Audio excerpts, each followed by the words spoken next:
What harmful things are being taught to children? Zero tolerance policies. We're teaching our children that defending yourself is as bad as attacking someone. That always bothered me. Someone would be bullying me physically over and over, and when I finally fought back, I was the bad guy. You can't just leave the situation when the bully follows you, and you do have to stick up for yourself. Not owning up to their mistakes or blaming them on others. Little girls get told all the time that boys are bullying them because they like them. I got told that all the time. I knew it was bullshit, though. I was an overweight kid. I had glasses. I had acne later on. I knew the boys were picking on me because that's what kids do when they don't like you. Besides, the girls were doing the same thing. When I finally had someone like me in college, really, he never picked on or bullied me. That's the way it should be. Bullies are only bullies because they feel insecure about themselves, so you should sympathize with them, monsieur. If you don't fight back, they'll get bored and go away. Quote. Problem. No, they don't. If you fight back, they'll respect you and leave you alone. Quote. Problem. No, they don't. If you come talk to me, I'll get it sorted out. Quote. Problem. No, you won't. I personally hate when I hear parents telling their kid white lies to stop them from doing something, or white lies to shield their kids from anything bad that happens. Like a pet dying. Then they grow up not knowing how to deal with a lot of situations. Boys don't cry. Let the damn boys cry. One of my favorite things about football, soccer, is that despite how masculine it is, there are plenty of times where fans and players have cried, and generally, people don't make fun of it. Losing a final, getting relegated, accidentally causing a bad injury to another player, giving away a 3-goal lead against Palace when you still have a chance of winning your first league title in decades. Football is surprisingly open to boys crying.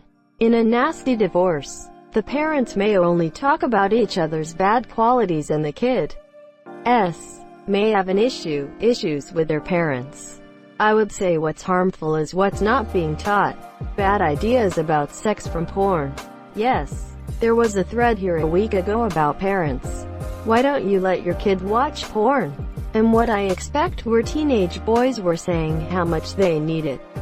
I think masturbation has been possible for ages without it. And yes, the sex depicted is far from normal. Don't you dare try to tell me that the triple clit slicer throat fucking ass comfort destroyer pussy popper 9000 isn't a real position. Actually it is. I used to think that was a made-up joke sex position, but then I matched with your mom on Tinder. Good will win. Evil will be punished. There is no karma. Some people will do all sorts of shitty stuff and be successful and happy. Other people will do good and will end up with cancer. My favorite saying, no good deed goes unpunished. That you can be anything you want in life. Sorry, but this just isn't correct. Poor Eddie, who can't grasp basic division, isn't going to be an astronaut. Doing the right thing will sometimes make others hate you. Be prepared for that. That sounds like decent advice. How is it a harmful thing that's being taught to kids? I don't think it's necessarily bad advice in itself, but it's one of those that often gets thrown around with little to no nuance and results in adults who think people are angry, so I must be right. I think it can also lead to people trying to find opposition where there is none, or assuming that opposition to their methods is opposition to their message. No backtalk. Many adults use it as you're not allowed to challenge what I have to say. Makes sense if it's a cranky toddler being negative for negativity's sake. But suddenly older children can't question things or raise valid points of their own. My parents stayed at my house for a few weeks while they closed on their new house, and this subject came up. I told them how stupid their mindset was to this growing up, followed up by 20+ examples of times if they had listened to me as a kid we would not have been in shit situations. School is the only way to be successful and college is a requirement. It's half true, still. Even if the kids are in Asia, It stands firm as a truth. Barely anyone would care to look at your awesome skills, even if you have many. If you don't have a diploma, it's straight up bullshit and I hate it, but most people are too ignorant or underachieving to care about developing their own skills. Telling little boys to not cry and be a man. I've always thought that was stupid. Granted, I'm a very sensitive woman, but I've never seen anything wrong with guys showing emotion. In fact, I think of a guy that cries and shows emotion to be more of a man than the guys that suppress it. Now, I'm not hating on the guys that don't show emotion. I know that's ingrained in a lot of guys. I just wish it wasn't. That it's okay to take your anger out on other people, and that everyone should have social media and compare themselves to those who look better. Just a few days ago, my 17-year-old was having a rough day. The typical, didn't sleep well, feeling down, just wanted to be left alone kind of mood. Well, his little brother, 11, wanted to show him the new games he got on the Switch. 17-yo kinda lashed out verbally and upset the 11-yo. I jumped in right there and told hi monsieur, it's okay to be angry. It's okay to feel like shit. It's not okay to take that out on anyone. I told him to go chill out and take a nap.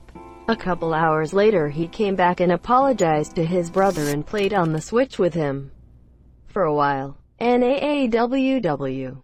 Don't you feel so great when things like that happen? Makes you proud to be a monsieur. You 100% made the right move with that situation, but yeah? Social media today is all about the sex and violence and the I look great, let's brag about me stuff. It's horrible that they don't have to be personally responsible for their actions, and blame can always be shifted to some societal ill. Honestly, we live in a society where that's the norm, monsieur. If you accept personal responsibility, other people will jump at the chance to use you as a scapegoat and put more blame on you than you deserve, just to distract from their own failures. This is the case at most workplaces. It's mostly about appearing capable. That failure is bad. Failing should not be considered as an obstacle but a step in the learning process.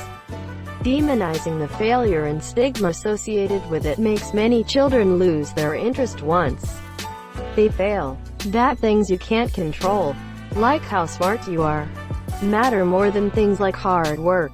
It turns out there are a lot of smart people out there, definitely enough that if you don't also know how to work hard, being smart doesn't count for very much on its own. People in my school were told that if you try hard enough then they can do any of the work.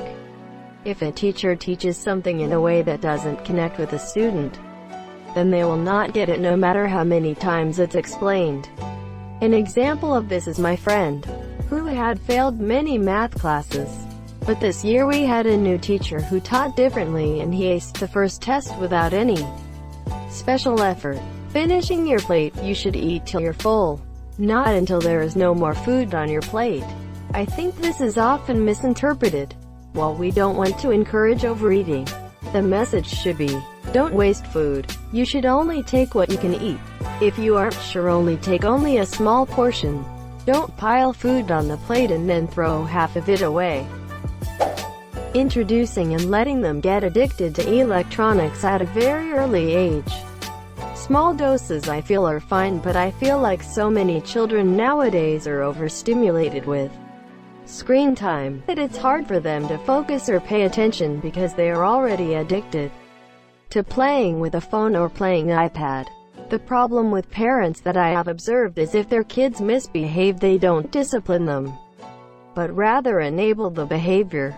For example, when I see kids act out or throw a tantrum in public, their parents will just let them use their phone or iPad, which just enables the behavior of acting up so they can get what they want. Bad parenting is the cause of a great many problems in society today.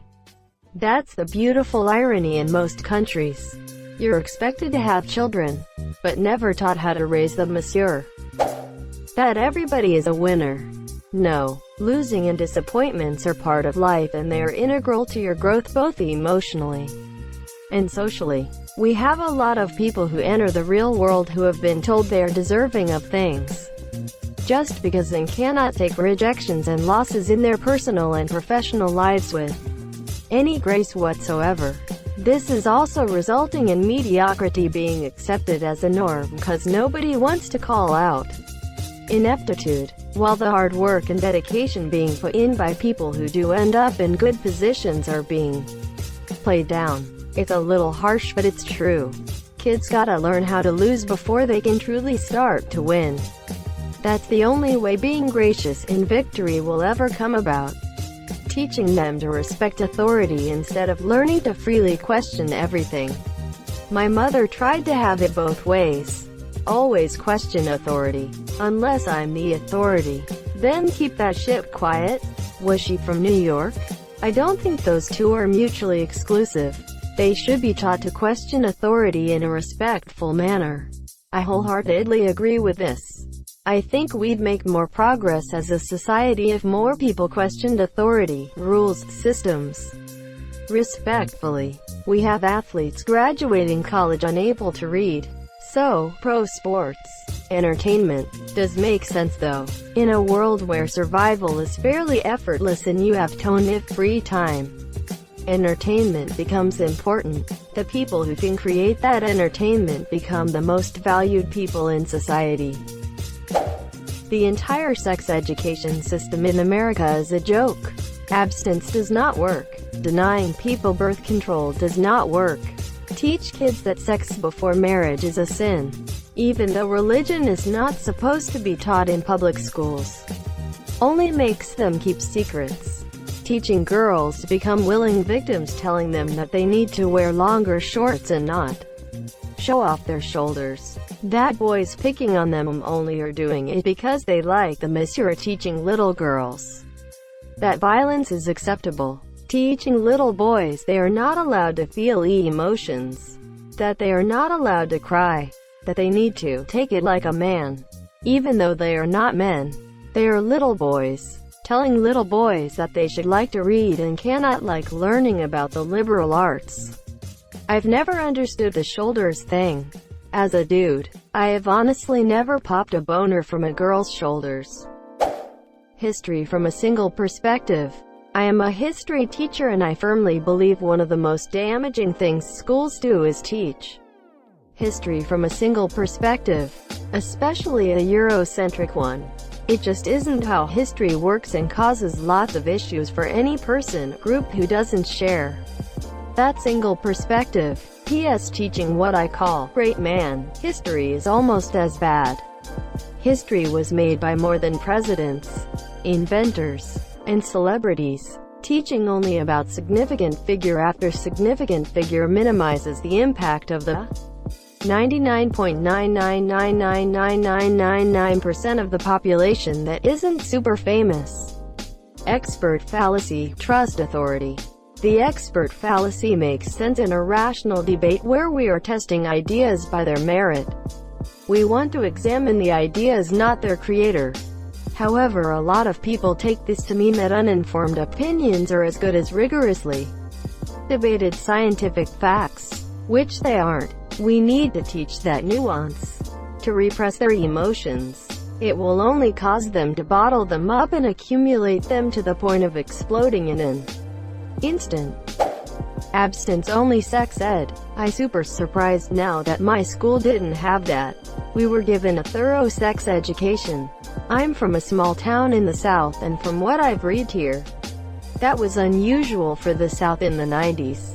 I grew up thinking that was normal for kids to have comprehensive sex ed.